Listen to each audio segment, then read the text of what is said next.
ఏ ఎన్నిక జరగకుండానే నామినేషన్ వేసిన హరీష్ రావు గారు ఎట్లా పిఎస్ నుంచి బయటకు పోయిండు, నామినేషన్ వేసిండో లేదో తెలియని గాంధీ గారు పిఐసి లోపలికి ఎట్లా వచ్చిండు. అసలు ఇది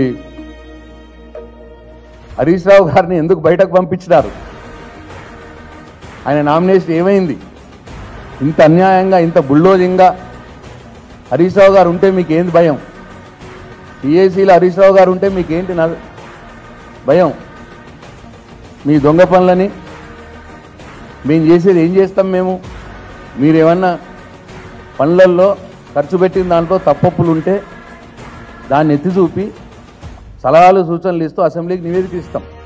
తద్వారా ప్రజాధనం దుర్వినియోగం కాకుండా ఉంటుంది. హరీష్ రావు గారు కావచ్చు, నేను కావచ్చు, గంగుల కమలాకర్ కావచ్చు, బీఆర్ఎస్ పార్టీ నుంచి మేము పిఎస్సిలో ఉంటే, ఇక్కడ హరీష్ రావు గారు చైర్మన్గా ఉంటే ఏం చేస్తాం? ప్రజాధనాన్ని దుర్వినియోగం పరచకుండా కాపాడతాం. మేము చేసేది అదే. దానికి మీకు ఉలికెందుకు? ఎందుకు హరీష్ రావు గారిని అవుట్, ఎందుకు గాంధీ గారిని ఇన్ను? దీనికి సమాధానం చెప్పాలి.